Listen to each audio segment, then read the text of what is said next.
Hey everybody, welcome back to the channel. I know it's been a while. I've been busy with a few things, and then I was away in Vancouver for a week, just for a bit of a holiday. I did a fair amount of record shopping there that I will get to in a future video that will be coming up soon. I promise I'm going to get back to this more regularly. I just had a busy period there for a while, so I will be getting back to normal and putting out videos more frequently. Today's topic, though, is a little different.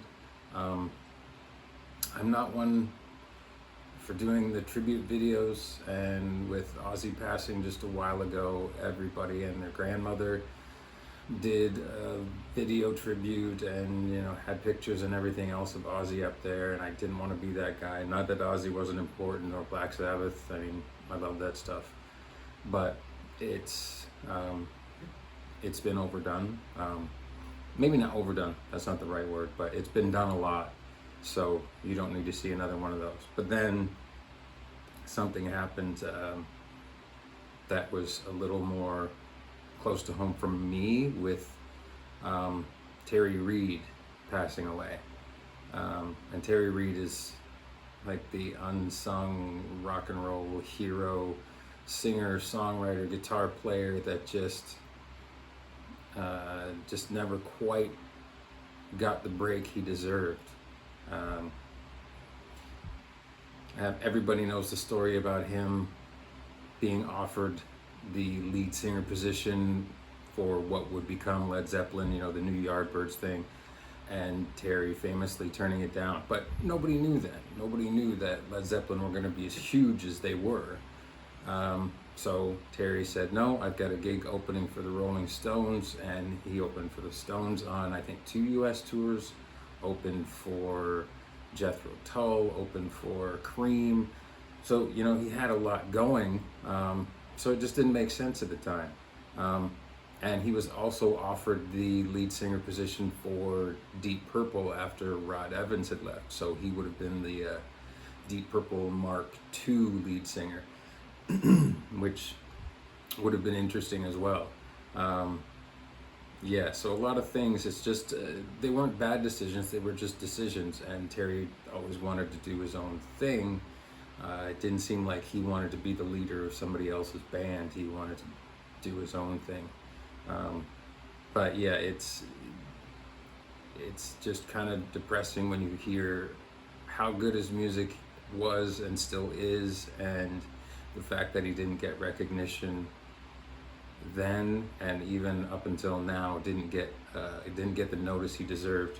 I have a bunch of notes in front of me, so I might be glancing down now and then,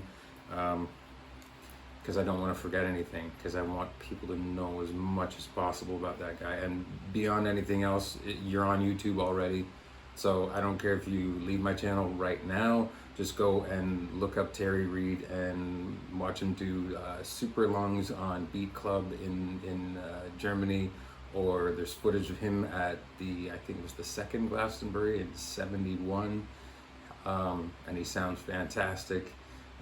Listen to Seed of Memory, listen to Fate to Arise, listen to Be Treated Right. There's so many good songs.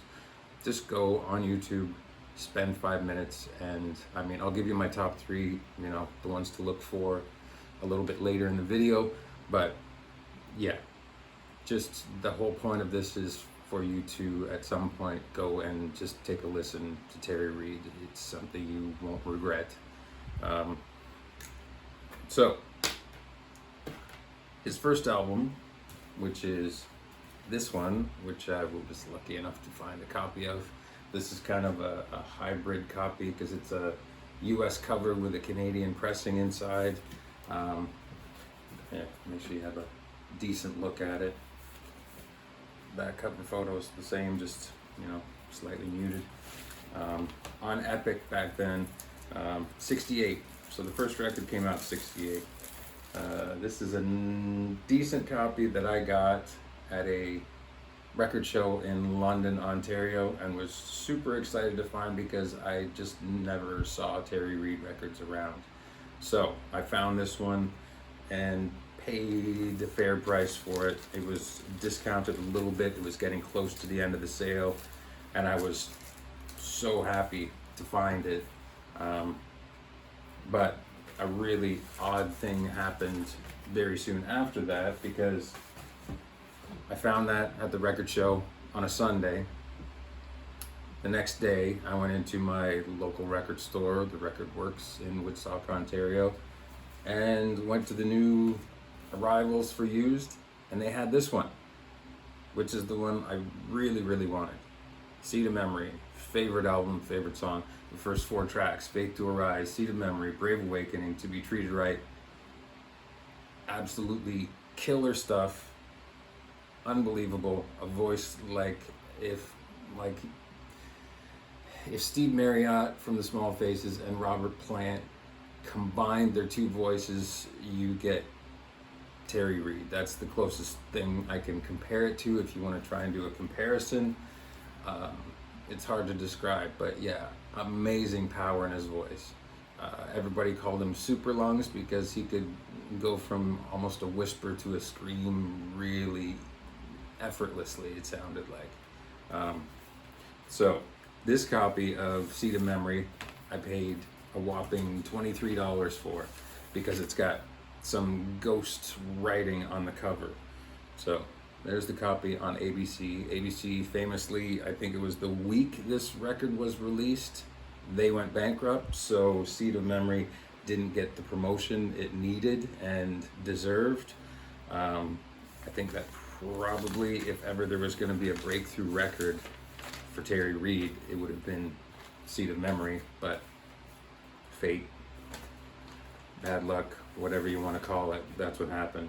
But like I talked about in an earlier video, this one's got writing on it, but it's because there was a plastic sleeve on the outside that they had written notes on, so people would kind of understand who this guy was. But the marker transferred through the plastic sleeve and onto the actual album cover. I don't even know if you can really see it that well, but you can see there's notes written down both sides. So, like it says, produced by Graham Nash, and Graham Nash was just recently on social media talking about producing this record and how good Terry was and how much people looked up to him. And then it's got with David Lindley. So David Lindley does the slide guitar and other guitar parts on this record. You might know David Lindley more from his work with Jackson Browne, and he's worked with lots of others as well. But it's just saying who the other participants were on the record, just to try and tell people who this guy was, because he didn't get the recognition. People didn't know who he was, so they're trying to promote it. But obviously there was a cheaper plastic sleeve on the outside. They wrote the notes in markers so people would know, okay, who's this guy? So I got it cheap. I got it for $23, and for years I'd never seen any Terry Reid. Well, actually, I saw a Terry Reid record once, way overpriced, at a record store in Santa Monica, and I couldn't make the leap to spend that much money on it. And that was the last time I saw it, and I had actually looked back and regretted not buying that record at that time. But then on a Sunday I find one, and on the Monday I find another. It was bizarre. I was very happy about that. So yeah, I got that double whammy in a couple of days. So that's kind of how I got my 2-record collection. Terry Reid doesn't have a lot of other records. There's not a lot out there, so to find them, I think he only put out 6, don't quote me on that, but around 6 studio albums. And yeah, because there's only 6 of them, because he didn't get promoted well and they didn't print a lot of copies, they're tough to come by. But yeah, well, let's leave that and get to another thing that some people kind of get a little bit embarrassed about, I guess, hardcore record collectors, or they think maybe it's not such a cool way to discover music. But I found Terry Reid through Rob Zombie's movies, because he featured Terry Reid songs pretty heavily. The Devil's Rejects had 3 Terry Reid songs. You had To Be Treated Right in there, Brave Awakening, and See the Memory were all in that Devil's Rejects movie. I'm not a big Rob Zombie fan, but the movies were kind of cool and very, very kind of guerrilla filmmaking, over the top. But I kept hearing these songs dropped in, and then the outro was a Terry Reid song. It's like, I gotta figure out who this guy is and what he's all about. And then again, from a film, I was watching Wonderland with Val Kilmer, which actually came out, I think, before Devil's Rejects, but I watched it after Devil's Rejects. And it had the 2 songs Faith to Arise and Dean were both featured in that movie. It's like, here's this guy again. So at that point, I didn't know, is this guy new and just kind of underground, or has he been around forever and people just don't know who he was? Like, it was tough to find stuff. But fortunately, at that point in time, it was the time of free music. You know, the Napster, LimeWire days. So I just went and tried to find everything I could, because I couldn't find it on CD. I didn't have vinyl at that time. It was just tough to find. So I got the only way I could, which was through downloading. I know, my bad. But I'm glad I did, because that kind of let me find more of his music, more than what I'd heard on those soundtracks. And then you start going down the Wikipedia wormhole and all these stories and quotes from people about him. There's quotes about Terry Reid, like there's quotes about Jimi Hendrix or, other superstar musicians. So yeah, it was not the best way to get his music. It wasn't always the best quality, but at least it was there. So I was happy about that. Now I can actually tell you another little story about Terry Reid, because I actually got to see him live once, kind of a fluke thing. I got to see him do one song, and it was a cover. It wasn't even his song, but it was still very, very cool to see him. In 2017, I was in Los Angeles for a vacation, and somehow I found out that there's a group called the Wild Honey Orchestra, that it's a really good group of musicians that get together and choose a band and a couple of records, or a single record, or do the greatest hits of a band. They've done like Buffalo Springfield and a couple of other bands. And when I went, they were doing the music of the band. They were doing music from Big Pink in its entirety, and the band, the Brown Album, in its entirety. And Garth Hudson was going to be there. So not for the whole show, but he was going to be featured. So that was the main reason I wanted to go. And at the time, I didn't know Terry Reid was going to be on the bill. So they do these shows or they did these shows. I think they've changed venues now. They're still doing shows. They've got one coming up, a tribute to Warren Zevon coming up. So if you're around, go see anything the Wild Honey Orchestra does. They're fantastic. Such talented musicians. So good at what they do. They're phenomenal. It wouldn't matter what band they were doing, or what, if they're not even doing a tribute, if they're just doing a get together, go see them. They're fantastic, and they have lots of guests come in. Again, Jackson Browne will come in and sit in. Leland Sklar, fantastic bass player, he will come sit in with them sometimes. I shouldn't say sit in. They do practice. They do rehearsals. They're not hacks. So there's a place called the Alex Theater in Glendale, California. In 2017, I happened to be in Los Angeles, found out about this show, got tickets, and we went. And Terry Reid, I believe, was a late addition, because he wasn't on the flyer. He wasn't on the bill. It didn't get added until later, so I looked at it again when I looked on the internet to confirm the time and where we go in and all those things. And it said Terry Reid, and I couldn't believe it. I didn't even know if he was active at all. I didn't know where he was living. I didn't know if he was still in the UK. But it turns out he was in California, and he was going to be at this show. So I got to see him come out and do King Harvest with the Wild Honey Orchestra at this band tribute, which was fantastic because it was just a thing I just never thought would happen. I never thought I would ever see Terry Reid live. Like I said, it was one song, and that's a lot more than a lot of other people got to see him do, so I was pretty happy about that.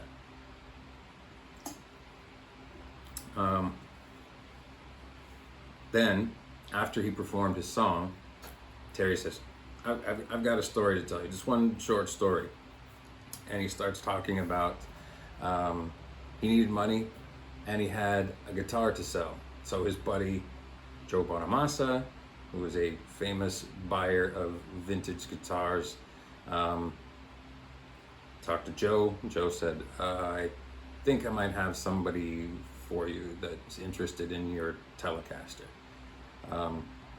And it, long story short, it ended up being the guy, I think Bonamassa bought it, but then the guy from Wild Honey Orchestra. So Terry turns around on the stage and there's a guy playing his old Telecaster on the stage that night.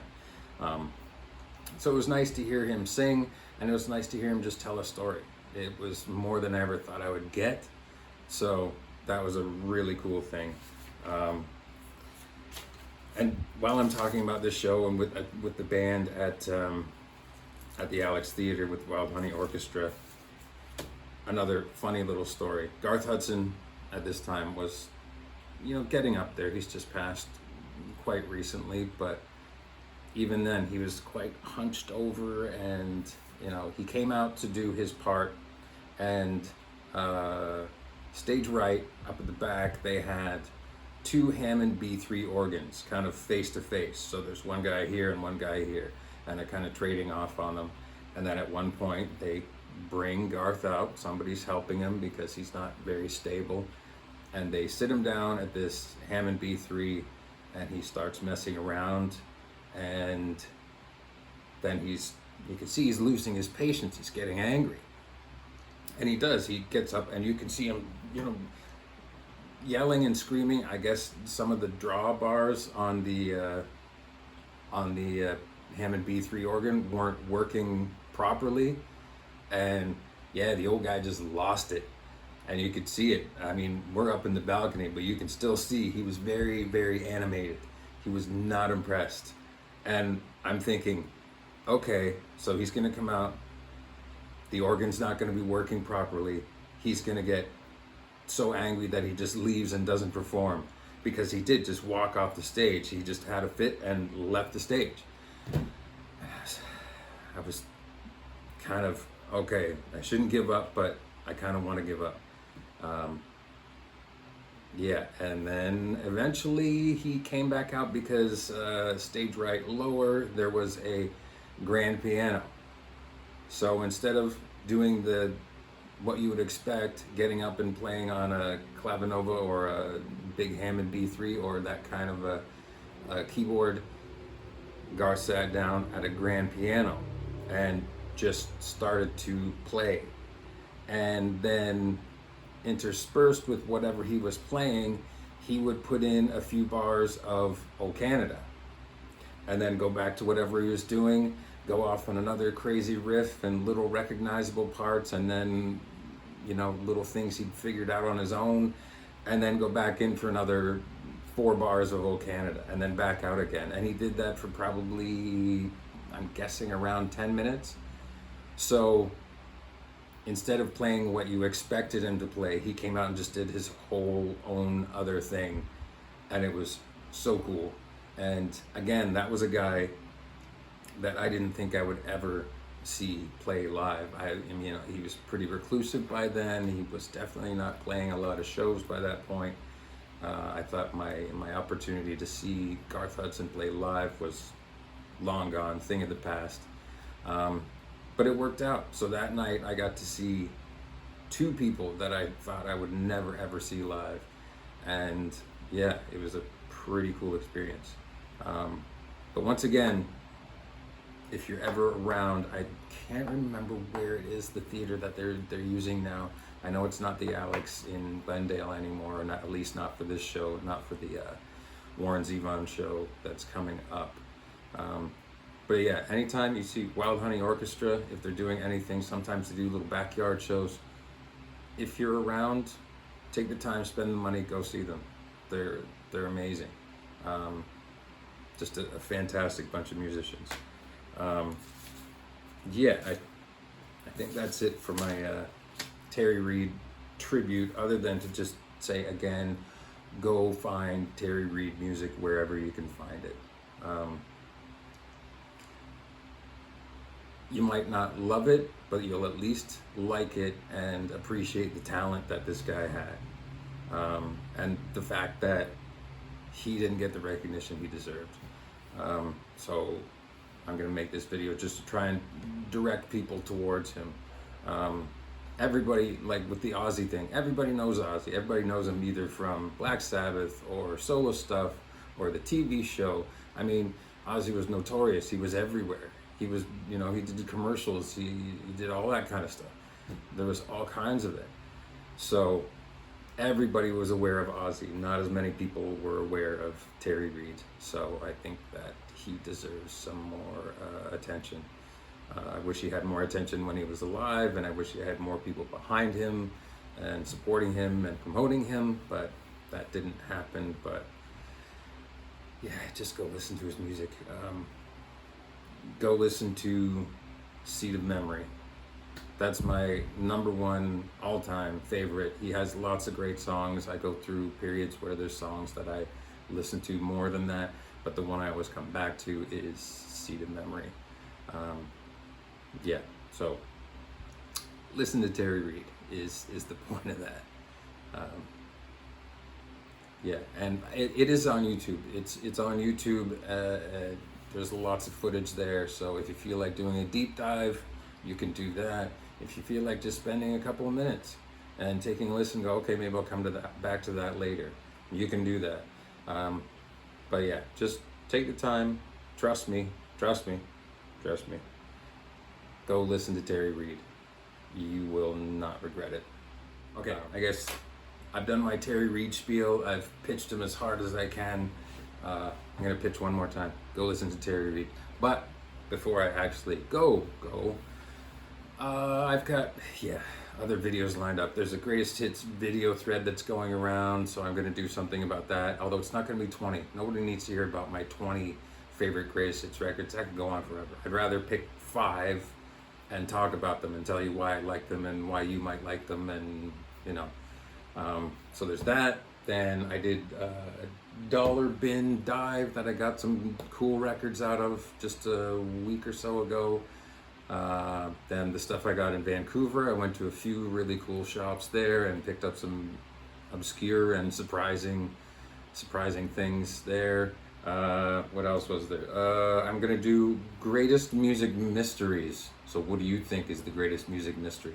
You've got the Jim Morrison, the Brian Jones, the Jimi Hendrix, Kurt Cobain, Sam Cooke, Robert Johnson, all of those musical mysteries where they're still, not 100% solved. 100% of the information is not there. It's not quite JFK, but it's, it's something. Sorry, throat's getting dry. So, gonna do that. What else? Oh, that was the other one. Vinyl cleaning. Just my process. I don't have a big expensive cleaner, so I'm going to show you my simple and relatively inexpensive method of cleaning records. And to finish it off, I'm just going to tell you this little quick story about my fastest ever sale on Discogs. You might not care about the Discogs thing, but this was just kind of cool. Went to my local record store, again, that is Record Works, Woodstock, Ontario, and there was nothing in the, new to the store kind of used vinyl, so I started flipping through the bigger sections where they put some of the used vinyl, and they had a copy of Rush Permanent Waves for $20-something, and it was a decent copy, and it had the original inner and all that kind of stuff. So I thought, okay, I'm gonna grab that and just put it on Discogs, because honestly, it's not my favorite Rush record. I don't really like it all that much. But I knew it was a good copy and somebody out there would really like it, and not that many people come to Woodstock. Shocker. So I put it on Discogs and it sold in 30 minutes. I've never had a record sell anywhere near that quickly. Even I had a copy of Gandalf, the super rare, ultra collectible prog record, prog psych record, I guess, and it took a couple days to sell. So a Rush record sold way faster. That was just a little tidbit I wanted to throw in there, just to, an interesting little story. But I guess now I should direct you to other videos, because that's what you're supposed to do. Do the like, subscribe, comment, share. What's the other? And then watch other videos. Yeah, I guess that's all. Okay, so I will see you very soon. I promise I will be back sooner rather than later. I know it was too long, but I'm kind of back in the groove now with a whole list of things that I could do videos about. So maybe even 2 in 1 week. Oh, how about that? That might be a little ambitious, but I will do my best, and I will see you all very soon. Thank you so much for watching, and I will see you the next time around.